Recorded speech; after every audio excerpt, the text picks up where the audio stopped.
Shalom, selamat pagi saudara-saudara. Apa kabar saudara hari ini? Kiranya damai sejahtera dan berkat Tuhan melimpah di dalam kehidupan saudara. Pagi hari ini bersama saya Pendeta Niwayan Budi Kerti, kita akan bersama-sama berdoa, membaca dan merenungkan firman Tuhan sebelum kita beraktivitas hari ini. Mari kita berdoa. Tuhan Yesus, terima kasih. Pagi hari ini Tuhan telah membangunkan kami dari istirahat tidur kami. Tuhan memberikan kepada kami kesempatan untuk ada di hari ini. Tuhan telah memberikan kepada kami hari yang baru, berkat yang baru, sukacita yang baru. Terima kasih Tuhan. Pagi hari ini kiranya kebenaran firman Tuhan akan memberkati kehidupan kami. Terangilah hati dan pikiran kami dengan kuasa Roh-Mu yang kudus.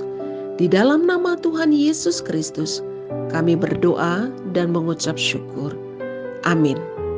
Saudara-saudaraku, pembacaan firman Tuhan pagi hari ini terambil dari Injil Lukas pasal 22 ayat 41 sampai ayat 45. Kemudian ia menjauhkan diri dari mereka kira-kira sepelempar batu jaraknya. Lalu ia berlutut dan berdoa katanya, "Ya Bapakku, jikalau engkau mau, ambillah cawan ini daripadaku, tetapi bukanlah kehendakku, melainkan kehendak-Mu lah yang terjadi." Maka seorang malaikat dari langit menampakkan diri kepadanya untuk memberi kekuatan kepadanya. Ia sangat ketakutan dan makin bersungguh-sungguh berdoa. Peluhnya menjadi seperti titik-titik darah yang bertetesan ke tanah. Lalu ia bangkit dari doanya dan kembali kepada murid-muridnya. Tetapi ia mendapati mereka sedang tidur karena duka cita. Saudaraku yang dikasihi oleh Tuhan, judul renungan kita pagi hari ini, penderitaan di Getsemani. Saudara-saudaraku yang dikasihi oleh Tuhan, ketika Yesus berdoa dan bergumul di Taman Getsemani, sesungguhnya disitulah awal penderitaannya. Di Taman Getsemani, Yesus memang tidak mengalami siksaan secara fisik, tetapi Tuhan Yesus bergumul dan mengalami penderitaan secara batin dan psikisnya. Dikatakan bahwa dia begitu ketakutan dan semakin sungguh-sungguh berdoa. Mengapa saudara-saudara? Mengapa Tuhan takut? Saudaraku, kita harus memahami dengan jelas. Tuhan Yesus tidak takut menderita. Karena memang itu adalah tujuannya datang ke dalam dunia. Menderita supaya kita dibebaskan dari kuasa dosa. Tetapi saudara-saudara, ketakutan Yesus di sini adalah ketika Yesus yang adalah Allah yang Maha Tahu melihat bahwa betapa dahsyatnya hukuman maut dan dosa itu. Sehingga saudara-saudara, dalam doanya Yesus semakin sungguh-sungguh berdoa dan sungguh-sungguh bergumul. Sehingga dikatakan bahwa darahnya, peluhnya berubah menjadi titik-titik darah yang menetes, atau dengan kata lain, karena pergumulan yang berat, Yesus mengalami hematohidrosis. Peluhnya berubah menjadi titik-titik darah. Saudara, penderitaan pergumulan yang berat di Getsemani itu begitu Yesus alami dengan sangat. Di tengah-tengah doanya, Tuhan Yesus tetap menyerahkan supaya seluruhnya terjadi atas kehendak Tuhan. Saudaraku yang dikasihi oleh Tuhan, di Taman Getsemani, Yesus mengajarkan kepada kita tentang sebuah ketaatan untuk menerima kehendak Tuhan. Sekalipun nampaknya sangat pahit, tetapi akan berujung kepada kemenangan dan sukacita. Saudaraku yang dikasihi oleh Tuhan, dalam penderitaan di Getsemani mengajarkan kepada kita, hendaklah kita senantiasa bersungguh-sungguh menyerahkan hidup kita dalam segala tantangan dan pergumulan yang kita hadapi, menyerahkannya di dalam doa. Yesus dalam pergumulannya, penderitaan dan tekanan batinnya, Yesus berdoa dengan sungguh-sungguh, dan Tuhan mengirimkan malaikat untuk memberi kekuatan kepadanya. Saudaraku yang dikasihi oleh Tuhan, tengah-tengah penderitaannya di Getsemani, tidak ada dukungan dari para muridnya. Saudaraku, Yesus ditinggalkan sendiri, tetapi malaikat Tuhan diutus untuk menemani dan memberi kekuatan kepada Tuhan Yesus.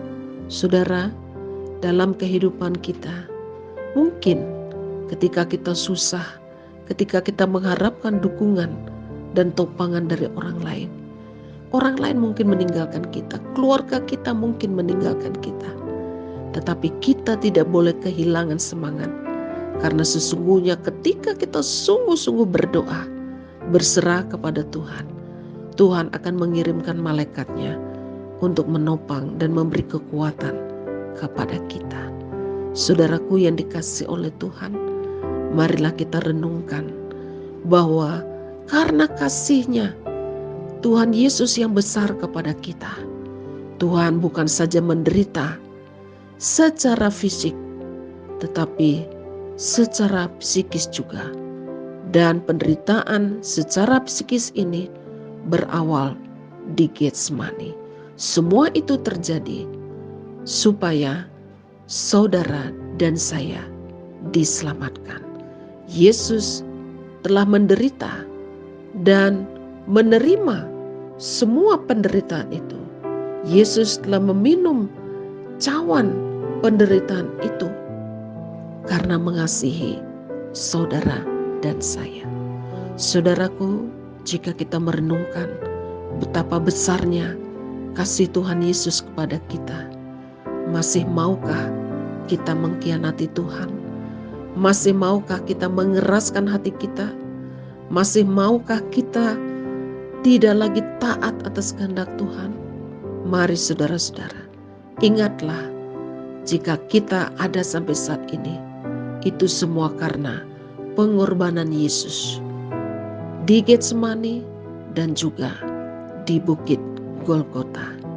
Kiranya firman Tuhan hari ini menjadi bahan perenungan bagi kita. Ingatlah, siapapun saudara, apapun keadaan saudara hari ini, Yesus telah berkorban untuk saudara. Mari kita menjadi anak-anak Tuhan yang taat dan hidup senantiasa sesuai dengan kehendak Tuhan. Tuhan Yesus memberkati. Amin. Mari kita berdoa. Terima kasih Tuhan, karena Tuhan sudah menderita bagi kami. Terima kasih Tuhan telah mengajarkan kepada kami hari ini melalui firman-Mu tentang ketaatan, tentang doa yang sungguh-sungguh, dan juga tentang pengorbanan. Tuhan Yesus, tolonglah kami supaya kami tidak melupakan kasih Tuhan, tetapi kami boleh merenungkan dan juga boleh membagikan, memberitakan tentang kasih Tuhan itu kepada setiap orang. Terima kasih Tuhan, karena Engkau telah mengasihi kami. Pagi hari ini hamba berdoa, menyerahkan seluruh kehidupan jemaat yang telah mendengarkan firman Tuhan, Jemaat GKO Solofide Sentani, dan juga pos pelayanan kami yang ada di Arso. Saudara-saudara kami di mana saja berada yang mendengarkan firman-Mu hari ini, Tuhan tolong kami. Biarlah dalam persiapan memasuki Jumat Agung ini Tuhan, kami boleh sungguh-sungguh merenungkan kasih Tuhan yang besar atas hidup kami. Kiranya hari ini berkat yang terbaik dari Tuhan tercurah atas kehidupan keluarga kami, usaha dan kerja kami, anak-anak kami, cucu-cucu kami. Yang sakit Tuhan akan sembuhkan, yang lemah imannya kuatkanlah ya Tuhan. Yang berulang tahun tambahkan dengan panjang umur, damai sejahtera, dan sukacita. Terima kasih Bapa. Kemuliaan bagi nama Tuhan. Dalam nama Yesus Kristus kami berdoa dan mengucap syukur. Amin. Saudaraku, selamat beraktivitas, tetaplah semangat dan percayalah Tuhan Yesus beserta dengan kita. Jika saudara diberkati oleh firman Tuhan ini, bagikanlah kepada keluarga, saudara, sahabat, dan juga teman. Tuhan Yesus memberkati.